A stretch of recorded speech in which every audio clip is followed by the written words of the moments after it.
Bienvenidos todos a Pensemos en Dinosaurios, preguntas y respuestas. Yo soy José Carlos Cortés, el creador del proyecto y voz de KB. Antes de empezar con las preguntas, vamos con un par de notas. La primera nota es, como podrán ver en el fondo, voy a estar dibujando un dinosaurio a lo largo de todo este video. Quizás es un juego divertido ver quiénes pueden adivinar qué dinosaurio es antes de que se acabe el video. Pongan sus comentarios abajo y ya veremos quién le atina y qué tan rápido.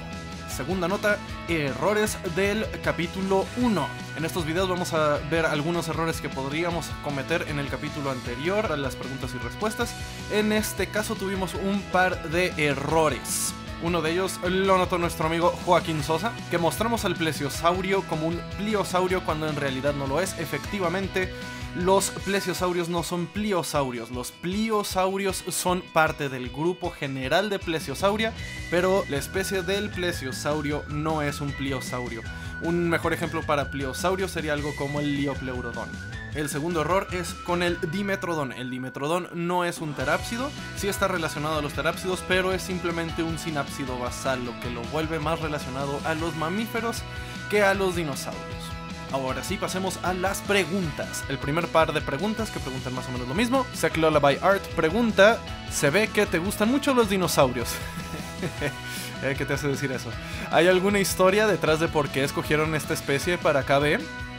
Y Diti2 pregunta: bueno, si van a hacer videos de preguntas y respuestas, suponiendo que son con respecto al canal, me gustaría saber por qué KB es un Culindrodromeus abaecalicus y no cualquier otro como Yichi, Triceratops horridus, Iguanodon anglicus, Argosaurus ischiaticus. Pues verán, el Culindrodromeus lo elegimos primero y antes que nada por su importancia paleontológica. Gracias al Culindrodromeus sabemos que la mayoría de los dinosaurios bien podrían haber tenido plumas, si no es que esas protoplumas, así como pelo, estuviera presente casi desde el principio de la evolución de los dinosaurios.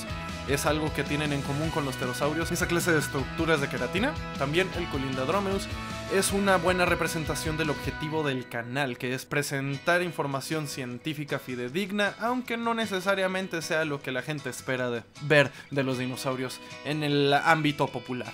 Asimismo, el Culindrodromeus es increíblemente tierno, como el tamaño de un perro, y algo así andábamos buscando para presentador del programa. Aldair Guadalajara Carvajal nos pregunta: ¿es cierto que los pequeños brazos del T-Rex eran inútiles? En realidad no lo eran. Podían levantar hasta 199 kilogramos cada uno y podrían haberse utilizado para hacer palanca al ponerse de pie, aferrarse al cuerpo de alguna presa o al cuerpo de alguna pareja. Relativamente sí son pequeños y 199 kilogramos no es mucho comparado con un animal de varias toneladas, pero tienen sus usos. Rodrigo Pérez nos dice: hola, soy un suscriptor del canal y me gusta mucho el personaje de KB. Muchas gracias, amigo, y saludos. Mi pregunta es: ¿los dinosaurios eran inteligentes? Depende del contexto con cualquier animal.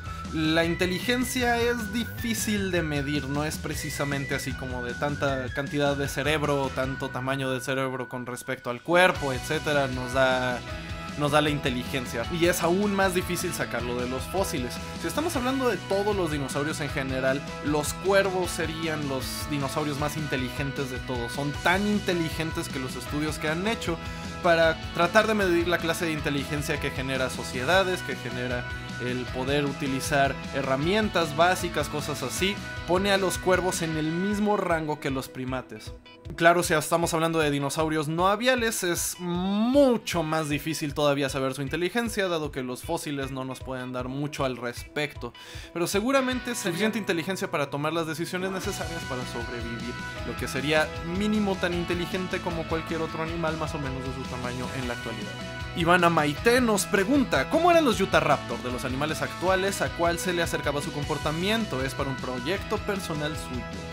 Pues bien, el Utahraptor en términos de dromeosáurido, o sea los raptores, era enorme y muy musculoso, de los raptores más grandes y más pesados de todos. Es prácticamente como si un raptor tratara de ser un tiranosaurio. Su comportamiento es menos parecido a lo que vemos en Jurassic Park con los velociraptores, en la que cazan todos como si fueran lobos o una jauría inteligente que hace estrategias y quién sabe cuánto. Realmente no hay evidencia de tales tácticas en los raptores.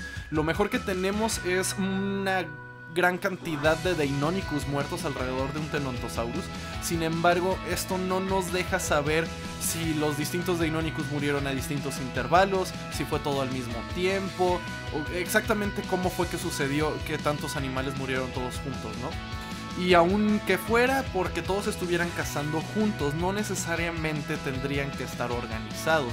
Muchos animales que son depredadores medianos en la actualidad hacen cierta asociación libre, un poquito no tan estructurada como sería una jauría de lobos, por ejemplo, para poder cazar animales más grandes.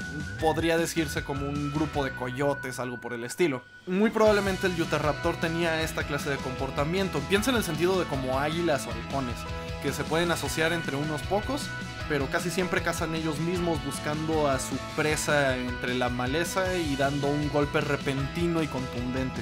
César Jiménez Otelo nos pregunta: oye, siempre me he preguntado cuáles son los dinosaurios más grande, pequeño, rápido, peligroso, homosexual. Mentira, más todo. Vamos hablando rápidamente de algunos récords de dinosaurios y como cualquier otra respuesta paleontológica de este video, nos vamos a adentrar más en el tema ya en capítulos mismos de Pensemos en Dinosaurios, pero aquí les doy una respuesta más o menos general. Podría ser el Amphicoelias, el dinosaurio más grande, pero como todos sus fósiles se perdieron quizá por una falla administrativa de su museo, porque no había buena manera de conservarlos en aquel entonces cuando lo descubrieron, que fue más o menos en 1878. Bien podría ser el más grande, pero no tenemos suficientes pruebas actuales. Se consideraría el más grande al Argentinosaurus, cuyas estimaciones de tamaño van entre 22 a 35 metros de largo. Es un animal gigantesco.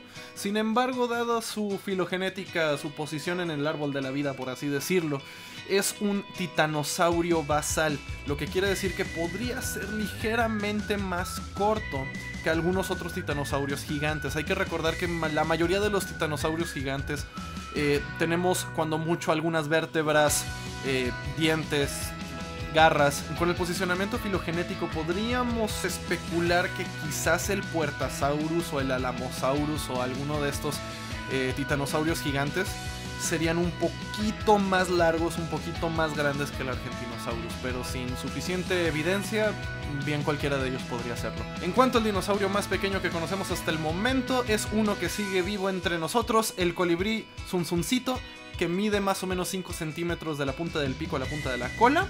Y si estamos hablando de dinosaurios no aviales, porque claro que estamos hablando de dinosaurios no aviales, el Microraptor medía más o menos 40 centímetros de largo, era bastante pequeño y algunos han especulado que quizá podía planear o saltar bastante lejos, con eso de que tenía alas bastante desarrolladas e incluso tenía plumaje tipo alas en las patas, aunque técnicamente es un maniraptor muy relacionado con los raptores que conocemos como el Velociraptor o el Utahraptor que hablábamos en la pregunta anterior.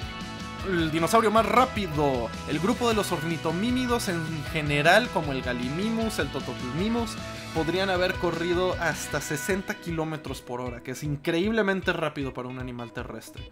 Y lo más peligroso, pues es difícil poder asegurar cuál sería el más peligroso. Si tomamos en cuenta, por ejemplo, que en la actualidad el animal más peligroso de África es el hipopótamo y no algo como el cocodrilo o el león, podríamos sugerir que el dinosaurio más peligroso o los dinosaurios más peligrosos fueran herbívoros.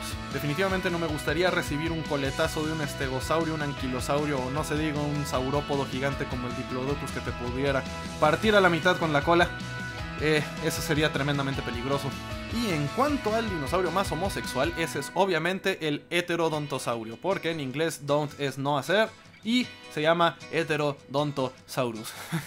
Ay, qué malos chistes cuento. José Miguel González López nos pregunta dos cosas. La primera, ¿qué era más listo, un Deinonychus o un Troodonte? De nuevo, no es fácil medir la inteligencia de un animal fosilizado. La única métrica que tenemos para la posible inteligencia de estos animales es el tamaño del cerebro, que no es determinante. Pero el Troodonte tenía un cerebro un poco más grande con respecto a la masa de su cuerpo. De ahí podríamos sacar que quizás sea un poco más inteligente que el Deinonychus. La segunda pregunta de José Miguel González López es: ¿cómo creen que sería el mundo ahora si el evento KT o el meteorito no hubiese ocurrido? Es decir, los dinosaurios no se hubieran extinto. Bien, si la inteligencia de un dinosaurio es difícil de sacar, lo que podría haber sucedido si no hubiera caído el meteorito, si no se hubieran extinto todos los dinosaurios no aviales, es mucho más difícil de sacar. Seguramente los cambios climáticos naturales de la Tierra habrían continuado con el proceso de evolución y supervivencia del más apto de todos los dinosaurios no aviales, al igual que todos los demás animales. Algunos habrían sobrevivido, algunos otros no habrían sobrevivido. Ahorita quizá tendríamos de pronto saurópodos que otra vez tienen sus plumas debido a la era de hielo y que necesitaban mantenerse cálidos. Bien podríamos tener todavía depredadores gigantescos, o podría todo ser pequeño relativamente o casi idéntico a ahora. Hay que recordar que animales como las aves del terror y el Argentavis otra vez fue como el segundo intento de los dinosaurios de ponerse gigantescos, y aún así no se conserva un tamaño tan increíble ahora. Quién sabe, y veríamos grupos de dinosaurios no aviales relativamente pequeños, como sucede ahora con los animales que están vivos hoy en día, ¿no? Pero todo es especulación, no hay manera de saberlo a ciencia cierta. Vegeta y Benjamín Vega nos hacen más o menos la misma pregunta. Es impresionante que un príncipe de los Saiyajin nos pregunte algo, pero bueno, vamos a responderlo. Sobre lo de las aves son dinosaurios, ¿hasta qué punto es verdad? A mí me parece una exageración por parte de los científicos. Benjamín Vega pregunta algo similar. Tengo entendido que los dinosaurios no se extinguieron, sino que evolucionaron a las aves de hoy en día. Entonces las aves prehistóricas como el ave del terror, el moa o el dodo técnicamente también son dinosaurios. Pequeña corrección, el dodo no es prehistórico y posiblemente el moa tampoco. Pero bien, no es exageración de parte de los científicos, todas y cada una de las aves son dinosaurios. Para entenderlo de una manera más sencilla, nosotros los seres humanos somos mamíferos, no dejamos de ser mamíferos por más que hayamos cambiado con respecto a, por ejemplo, el tigre de dientes de sable, ¿no? Está extinto, no nos parecemos mucho que digamos, pero seguimos siendo parte del mismo grupo amplio de animales. De la misma manera, las aves pertenecen al grupo de los dinosaurios. De hecho, las aves todas son terópodos. Son del mismo grupo que tiene el tiranosaurio y a los raptores. Y finalmente la última pregunta es de José Luis Fayad Ramos. ¿Qué es lo que más te gusta de los dinosaurios? Y me encanta tu canal y haces unas animaciones muy espectaculares, te felicito. Muchas gracias, José Luis Fayad. ¿Qué es lo que más me gusta de los dinosaurios? Más que nada es que existieron, son reales. Eso es lo que más me gusta de los dinosaurios. Digo, a cualquiera le puede encantar un monstruo gigante, un dragón o alguna criatura mitológica, ¿no? Pero lo que hace especiales a los dinosaurios en particular es que sí existieron, estuvieron en el mismo planeta que nosotros y su, por así decirlo, mundo es muy distinto al nuestro y lo vamos descubriendo cada vez más. Es precisamente por esto que me importa más aprender de ellos que lo popular que pueda ser su diseño. Eso me pinta una imagen más acertada de los animales que realmente existieron, a decir que la ciencia los arruinó porque ya no se parecen a lo que vi en 1993, ¿no? A mí realmente lo que me importa es aprender más de ellos, aprender más de estos animales reales que alguna vez caminaron la Tierra, ¿no? Y ahora una mención honorífica para Patricio Iván Rivera, que nos mandó este increíble fanart de KB a nuestra cuenta de Facebook. Las líneas dinámicas, la expresividad, está increíble este fanart. La verdad es que excelente trabajo, Patricio Iván. ¡Te quedé increíble! ¡Vea nomás esa sonrisa más cool!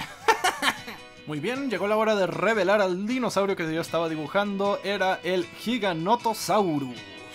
Espero que lo hayan adivinado y quienes no importa, sigue siendo un dinosaurio genial. Y bien, eso es todo, muchas gracias por ver el video. Si les gustó, pónganle me gusta y suscríbanse para ver los capítulos que vienen. Recuerden que pueden apoyarnos en nuestro Patreon para tener prioridad y asegurarse de que nosotros veamos las preguntas que ustedes nos manden y lleguemos a ellas de manera rápida y eficaz.